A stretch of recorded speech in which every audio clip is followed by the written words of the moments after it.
Cuando termine le da F10.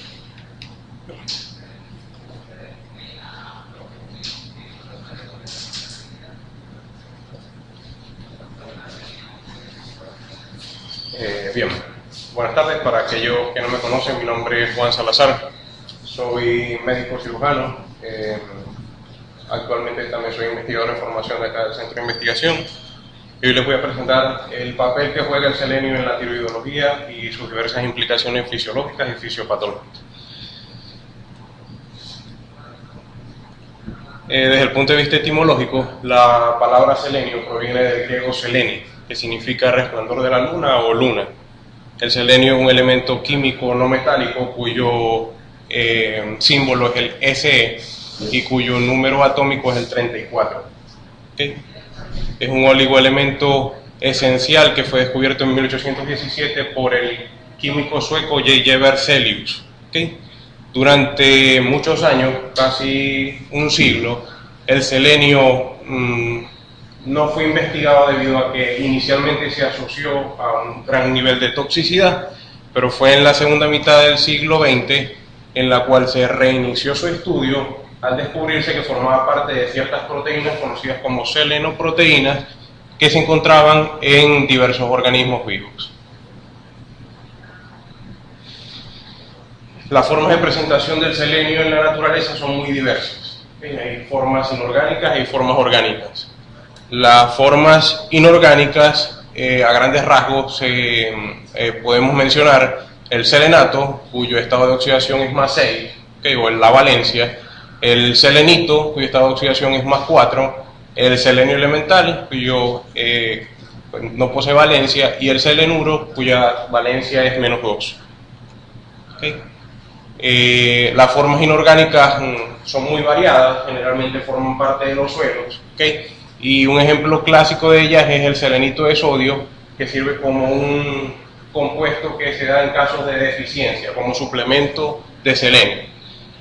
Y también puede presentarse como selenuro de zinc, que es otro ejemplo, que se presenta en forma de un material sólido, amarillo pálido, semiconductor, que se utiliza en las superficies ópticas de ciertas superficies como las ventanas ópticas o los lentes de ciertos láseres.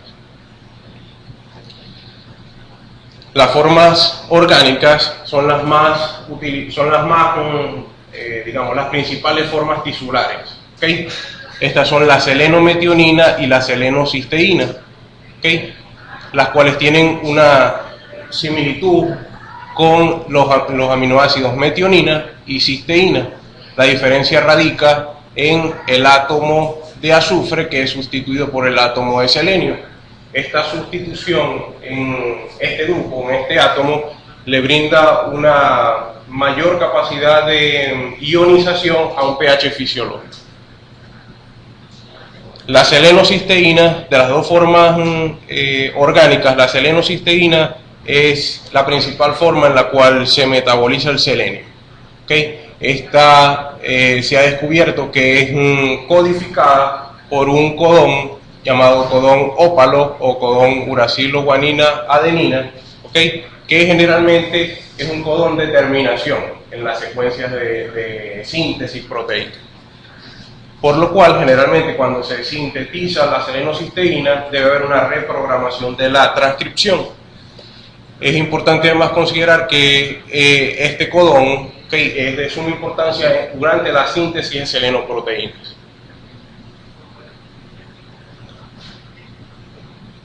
Esta es una tabla donde se resumen diversas especies de selenio y sus respectivas fórmulas químicas, donde quiero resaltarles lo que es el selenuro de hidrógeno, ¿okay?, el cual es un elemento clave dentro de las vías metabólicas, donde confluyen tanto las formas orgánicas como inorgánicas. Y las formas orgánicas, que son la selenometionina y la selenocisteína, y también está el selenito, el selenato, con sus respectivas fórmulas químicas. Las fuentes principales para la obtención de selenometionina y de selenocisteína son vegetales y fuentes animales. La selenometionina puede obtenerse tanto de fuentes vegetales como de fuentes animales. y la selenocisteína principalmente de fuentes animales. ¿Cuáles son estas fuentes? Las nueces, las legumbres, los cereales, ciertas frutas. En cuanto a las fuentes, las fuentes de origen animal, los pescados, especialmente el atún, los mariscos como los cangrejos y las langostas, ¿okay? Y alguna literatura también reporta que el huevo y algunas carnes. Los requerimientos diarios del selenio pueden variar de una zona a otra, ¿okay? Pero en términos generales, los requerimientos diarios son de 55 microgramos diarios. Esto, como les dije, puede variar, los requerimientos diarios pueden variar de Norteamérica a Europa, ¿ok? Y la composición de selenio, o la composición de selenio dentro de estos alimentos también puede variar de una zona a otra. En términos generales, los pescados, ¿okay? Las fuentes de origen animal, aportan aproximadamente entre 15 a 20 microgramos diarios de selenio, mientras que las fuentes vegetales tienen un aporte de aproximadamente entre 2 y 3 microgramos diarios. Una vez que el selenio es ingerido, ¿okay? Su mecanismo de absorción va a depender de la forma química que se ha ingerido, ¿okay? Generalmente este mecanismo de absorción se da a nivel del intestino delgado y alguna literatura reporta que también a nivel del ciego. En el caso, por ejemplo, del selenito, que son las formas inorgánicas, la absorción, el mecanismo de absorción a nivel del enterocito se da por difusión simple, ¿okay? Mientras que las formas orgánicas como la selenometionina y la selenocisteína, el mecanismo de absorción es similar al de los aminoácidos, el cual se da mediante un mecanismo de desimporte en conjunto con el sodio. Una vez que ese selenio ha sido absorbido, este se transporta mediante diversas proteínas a nivel plasmático. La selenoproteína P se ha descubierto que es la principal forma de transporte, transportando hasta un 33% del selenio que se absorbe. La selenoproteína W transporta aproximadamente un 16% y el resto es transportado por la albúmina, las globulinas y la LDL.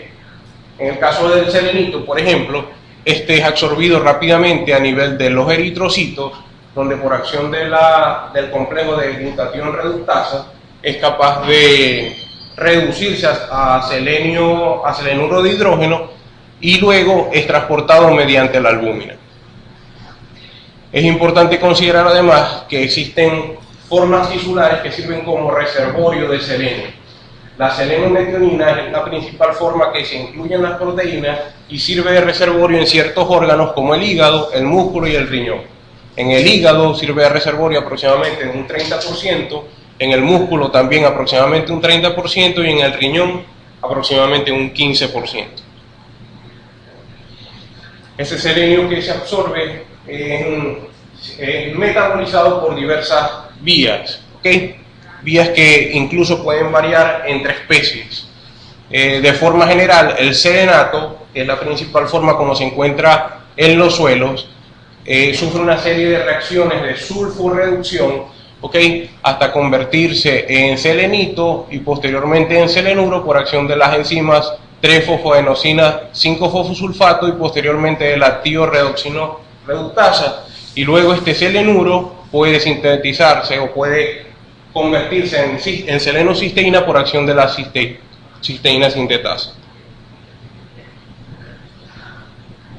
Sin embargo, esta vía metabólica es la más conocida a nivel de los mamíferos, ¿okay? En la cual el selenito de sodio, ¿okay? Es metabolizado por acción de las enzimas glutatión peroxidasa, ¿okay? Hasta convertirse en selenuro de hidrógeno, que es una de las formas de confluencia de las vías de las formas inorgánicas y de las formas orgánicas.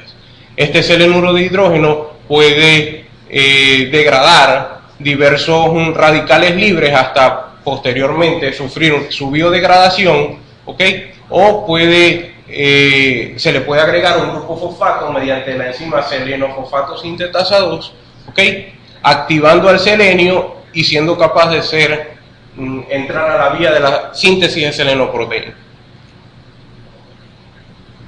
En el caso del metabolismo del selenio orgánico, la dieta aporta tanto selenometionina como selenocisteína, principalmente selenometionina, la forma como se absorbe.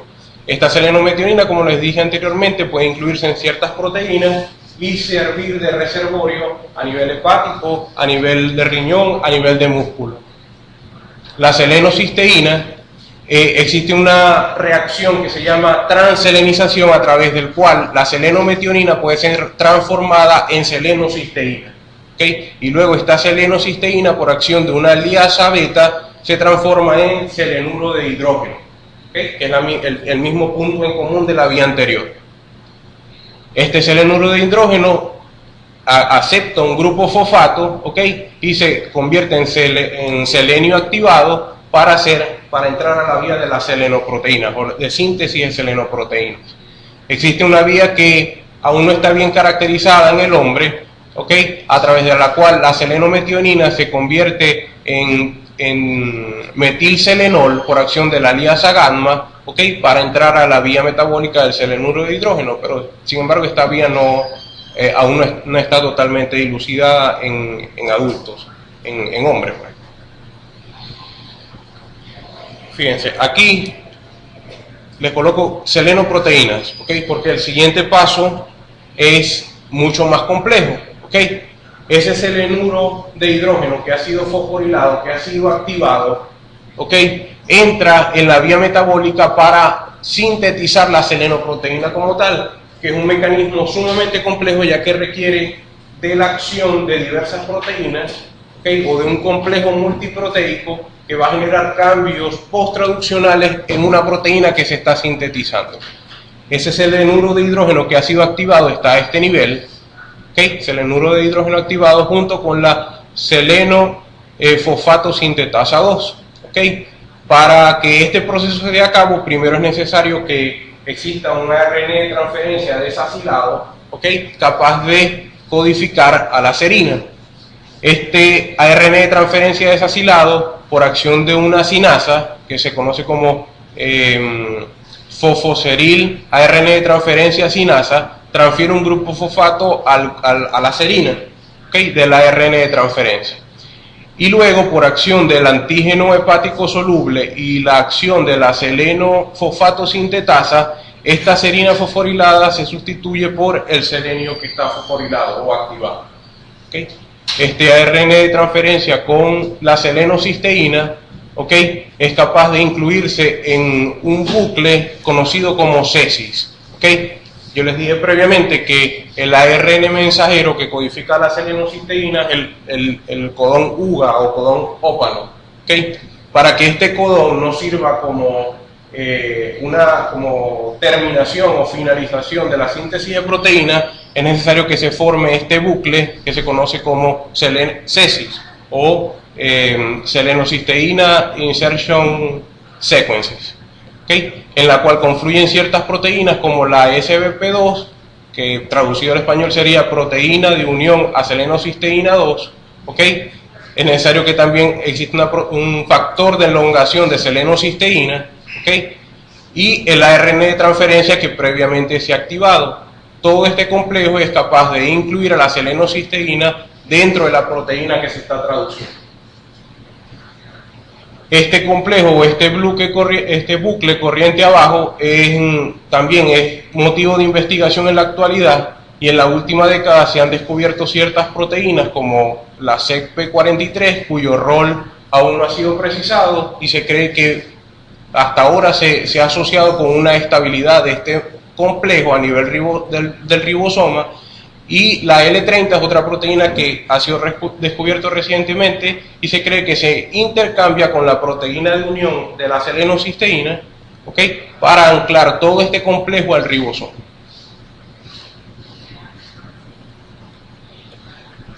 Esas diversas selenoproteínas que son sintetizadas, pueden ser variables. Se conocen más de 30 selenoproteínas en la actualidad, y sus funciones, incluso de algunas, aún no han sido precisadas. Sin embargo, se conoce que la selenoproteína Una de las selenoproteínas más importantes es la glutatión peroxidasa con sus 6 subtipos. ¿Okay? La glutatión peroxidasa es una enzima que actúa como antioxidante y es la enzima que contiene más selenio en su estructura, ya que se encuentra en las 4 subunidades catalíticas de la peroxidasa. La iodotironina de iodinasa, los 3 subtipos 1, 2 y 3, son las enzimas encargadas de metabolizar a la T3, a la T4 hacia T3 o T3 reversa o libre. Entonces participan en lo que es la producción y regulación del nivel de T3. ¿Okay? Esto es uno de los puntos clave en los cuales se asocia el selenio con la función tiroidea. Existen otras selenoproteínas como la tioredoxina reductasa, que tiene 3 subtipos, que también participan en funciones inmunológicas o de control de óxido-reducción a nivel intracelular. La selenoproteína P es capaz de también funcionar como antioxidante, especialmente a nivel endotelial, ¿okay? Reduciendo peroxinitritos que se generan durante la síntesis de óxido nítrico. La selenoproteína W se ha asociado a una función muscular que aún no ha sido totalmente dilucidada. Ambas también sirven como transporte de selenio, como les dije previamente, y existen otras selenoproteínas cuyo mecanismo también es antioxidante y que tienen localizaciones específicas como a nivel del esperma. En cuanto a las selenoproteínas implicadas en la función tiroidea específicamente, la glutatión peroxidasa, como les dije previamente, tiene 6 subtipos, ¿okay? El subtipo 3 es la que principalmente se relaciona con la tiroides, ya que tiene una alta expresión en esta glándula, ¿okay? Y media funciones de reducción de peróxido de hidrógeno. Por su parte, las deiodinasas, existen 3 subtipos, ¿okay? Y ellas principalmente se encargan de convertir la T4 a su forma activa T3 o a la forma inactiva T2 o T3 reversa.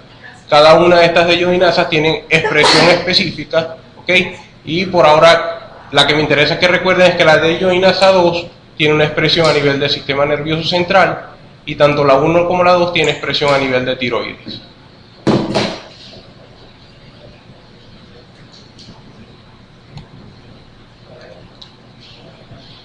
La asociación entre el selenio y la función tiroidea no es actual. También durante muchísimos años se había asociado al selenio con la función tiroidea. Incluso ya durante la década de los 60 se asociaba de que posiblemente dentro de las selenoproteínas hubiesen proteínas ligadas a la función tiroidea. ¿Okay? Posteriormente se descubrió que la tiroides es la glándula que tiene más selenio por gramo de tejido.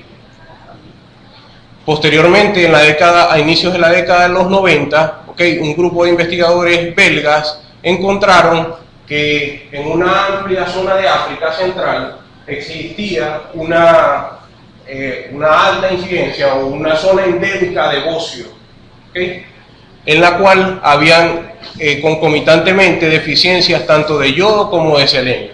Es desde entonces que se empieza a estudiar como tal el selenio en la función tiroidea. Incluso un año después se reconoce que la iodotironina tipo 1, la deiodinasa tipo 1, es una enzima que contiene selenocisteína. Desde el punto de vista molecular, es importante considerar que durante la síntesis de las hormonas tiroideas, hay un paso esencial que es el proceso de iodinación de la tiroglobulina por acción de la tiroperoxidasa. Para que este proceso se lleve a cabo es esencial la función del peróxido de hidrógeno. Ese peróxido de hidrógeno, que es esencial para la síntesis a nivel apical de las hormonas tiroideas, puede ser potencialmente tóxico para el tirocito, debido a que es un potente radical libre. La glutatión peroxidasa, que es una enzima que contiene selenio, es capaz de degradar este peróxido de hidrógeno cuando la TSH no está unida a su receptor y por lo tanto no se necesita la síntesis de hormonas tiroideas. Esta es una imagen donde se resume que ante la ausencia de hormonas tiroideas, ante la ausencia de TSH, la síntesis de selenoproteínas, especialmente la glutatión peroxidasa tipo 3, ¿ok? Hay una mayor producción, una mayor síntesis y una mayor liberación a nivel apical, ¿ok? Para que se metabolice este exceso de peróxido de hidrógeno que es potencialmente dañino para el tirocito, ¿ok? Esta glutatión peroxidasa disminuye su síntesis cuando la TSH se une a su receptor, ¿ok? Y media lo que es la protección contra el peróxido de hidrógeno, pero a nivel intracelular, ¿ok? Porque a nivel extracelular se está dando el proceso de iodificación de la tiroglobulina. Eso es uno de los mecanismos esenciales en cuanto a las selenoproteínas. Como los mencioné previamente, las deiodinasas son enzimas que se encargan de metabolizar a la tiroxina, la T4, y convertirla en su forma más activa, que es la T3. ¿Okay? Este proceso lo lleva a cabo tanto la deiodinasa 1 como la deiodinasa 2. Y en el caso de la deiodinasa 3 es capaz de convertir la T4 en T3 reversa, ¿okay? Y la T3 en T2. Estas diversas deiodinasas son enzimas que contienen selenio. Y esa es la estructura química terciaria. Esta es una imagen que representa lo que es el río Congo o río Zaire. Quizás en la diapositiva de la presentación vieron Zaire, pero Zaire es el nombre antiguo de Congo. Actualmente Zaire es lo que se conoce como República Democrática del Congo. El río Congo es uno de los ríos, el segundo río más caudaloso del mundo, ¿okay? Y es de suma importancia para la economía de este país. En cuanto al selenio y la patología tiroidea, ¿okay? Este es el sitio o la región geográfica que identificaron esos investigadores belgas, donde existía una alta endemia de cretinismo mixedematoso, ¿okay? Que es una enfermedad en la cual confluyen ambas deficiencias, tanto la del yodo como la del selenio. El cretinismo mixedematoso se caracteriza porque hay hipotiroidismo, hay retraso mental, hay déficit de crecimiento, pero no hay déficit neurológico. Es importante considerar que a estos pacientes, cuando se les administra de forma exógena yodo, el cretinismo no es efectivo, es resistente.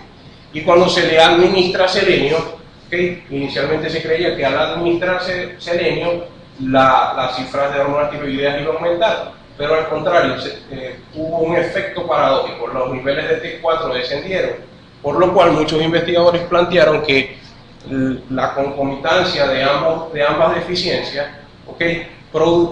La deficiencia de selenio servía como un mecanismo protector ante la deficiencia de yodo.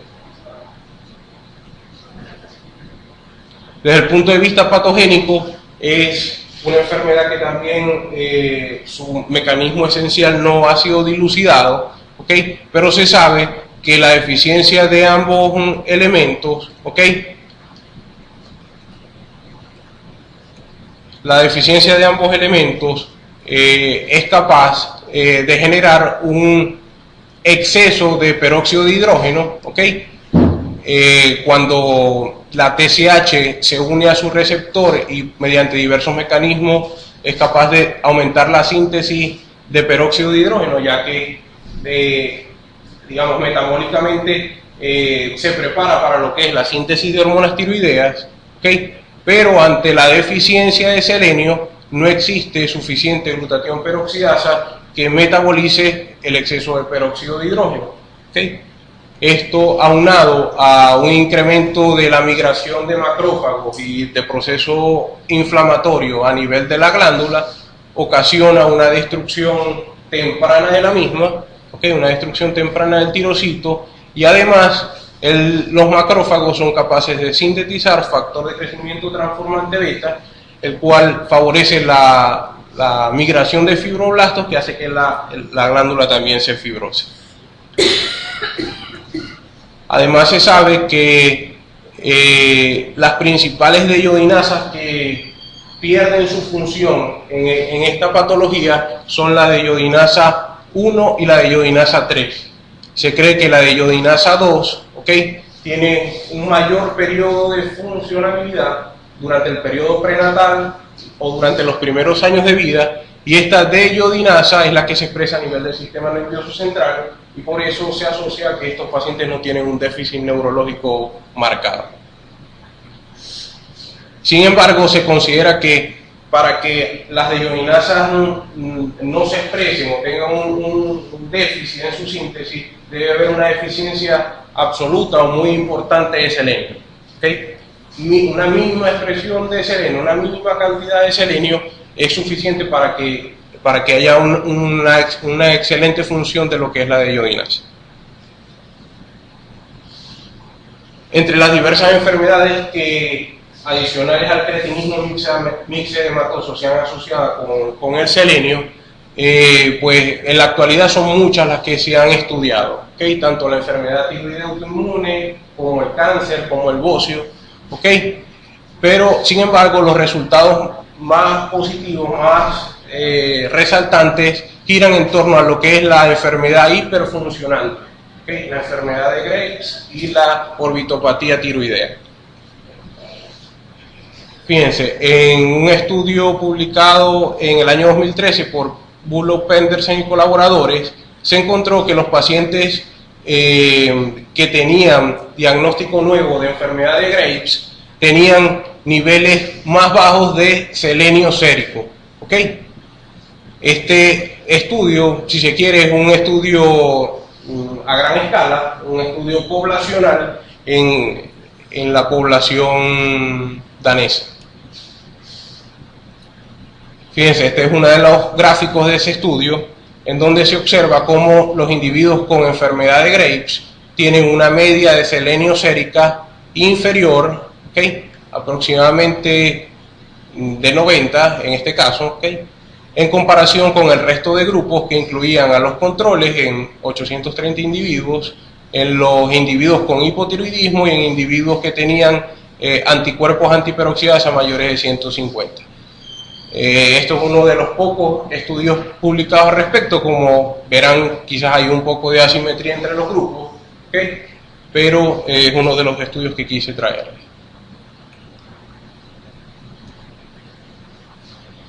En este sentido, durante los últimos 5 años, durante los últimos 10 años, se han desarrollado diversos estudios, ¿okay?, en los cuales se combine tanto análogos de selenio como hormonas, como fármacos antitiroideos, ¿okay? Sin embargo, hasta ahora no existe un estudio poblacional a gran escala. Sin embargo, en la actualidad se está desarrollando lo que es el trial GRASS, ¿okay?, que está en realización en la actualidad, ¿okay?, y es un estudio que trata de investigar el efecto de la suplementación de selenio en pacientes con tirotoxicosis. Hasta ahora no existen resultados, sencillamente el protocolo del estudio. En cuanto a los resultados del uso de selenio en orbitopatía tiroidea, existen estudios que han encontrado que los pacientes con enfermedad de Graves, que además tienen orbitopatía tiroidea, tienen niveles más bajos más bajos de selenio sérico en comparación con los sujetos que tienen solo enfermedad de Graves. Incluso se han desarrollado estudios en los cuales se ha dado suplementos de selenio en los pacientes con orbitopatía tiroidea, y se ha observado que, medido mediante un score de calidad de vida y medido mediante una evaluación oftalmológica, el selenio presentó mejores resultados en relación al placebo y a la pentoxifilina en ambos parámetros, incluso durante los 6 meses de tratamiento, ¿okay?, y tras los 12 meses, durante 6 meses se dio tratamiento, y durante los siguientes 6 meses el tratamiento se quitó para ver el efecto a largo plazo a los 12 meses, ¿okay?, y se observó una mayor mejoría en los sujetos, que habían sido sometidos al tratamiento con selenio. En cuanto a la enfermedad de Hashimoto o al hipotiroidismo, existen diversos estudios, incluso metaanálisis, que han tratado de unificar los diversos estudios en relación a esta enfermedad. En un metaanálisis publicado por FAN, ellos han planteado que el suplemento del selenio en comparación con los controles, ¿ok? Este es un gráfico de un forest plot, ¿ok? Que compara el efecto o evidencia el efecto de diversos estudios, ¿ok? De la suplementación de selenio versus en pacientes a los cuales han sido sometidos a placebo. En este caso, ellos evaluaron los títulos de anticuerpos antiperoxidasa, ¿ok? Y subclasificaron el estudio por meses. Aquellos que habían sido sometidos durante 3 meses, aquellos que habían sido sometidos durante 6 meses y aquellos que habían sido sometidos durante 12 meses. Y se observó que existía un efecto positivo de la suplementación de selenio, ¿ok? A partir de los 6 meses sobre los títulos de anticuerpos de antitiroperoxidasa, ¿ok? Y durante a los 12 meses el efecto fue mucho más marcado. ¿Okay? Asimismo, evaluaron el efecto sobre los títulos de antitiroglobulina, ¿ok? Y el efecto lo evidenciaron especialmente tras los 12 meses de suplementación con selenio. Sin embargo, este metaanálisis del Dr. Fan y colaboradores, para mí tiene ciertos problemas metodológicos o ciertos problemas en resultados, ya que debido a la escasez de estudios, las poblaciones son muy heterogéneas, ¿okay? Lo que imposibilita establecer conclusiones definitivas al respecto. ¿Okay? Por ejemplo, en este forest plot evalúan el efecto de la suplementación de selenio sobre el humor en los pacientes y ellos plantean que tenía un efecto positivo. Sin embargo, para mí el efecto general no fue significativo. Ellos lo plantean como significativo en el estudio, pero para mí no fue significativo. Así como hay evidencia a favor, también hay evidencia en contra. En una revisión sistemática en donde también se evaluaba lo mismo, la suplementación de selenio en enfermedades Hashimoto, este grupo de investigadores encontró que existía un importante sesgo entre los diversos estudios, ¿okay? En los cuales se utilizaba este suplemento en esta enfermedad. Existía un importante sesgo en las diversas características que debe reunir un estudio de estas características. Y hasta la fecha, el efecto parece ser positivo únicamente en el humor, en la fatiga y en la debilidad muscular, y el grado de evidencia sigue siendo bajo debido a la heterogeneidad de los estudios. Por lo tanto, selenio en enfermedades Hashimoto todavía no existen conclusiones definitivas como para apoyar su uso.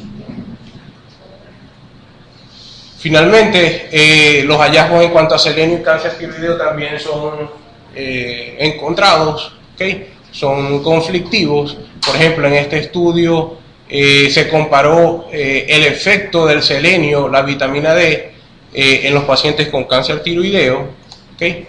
Y se encontró que los pacientes que habían sido sometidos a selenio tenían un menor estadio del tipo de cáncer, ¿okay?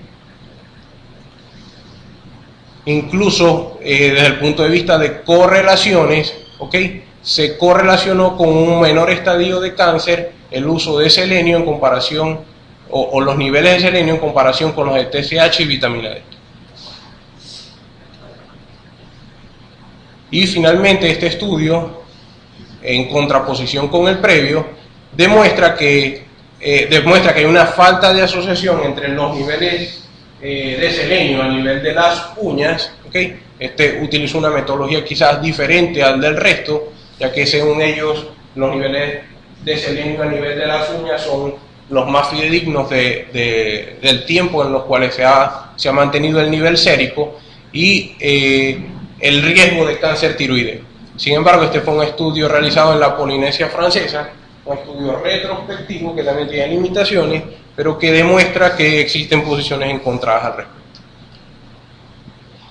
Como conclusiones, es importante que recuerden que el selenio es un micronutriente cuya importancia en mamíferos está ligada a la acción de ciertas proteínas conocidas como selenoproteínas, que las principales selenoproteínas son el complejo glutatión peroxidasa, la tiorredoxina redutasa, que también participan en procesos de antioxidantes, y las deiodinasas, que participan en lo que es la síntesis de hormonas tiroideas. La tiroides es el órgano que tiene más selenio por gramo de tejido a nivel corporal, ¿okay? Que las principales funciones están relacionadas a la conversión de hormonas tiroideas y función antioxidante, y que su papel terapéutico aún es un amplio campo de investigación en la tiroidología.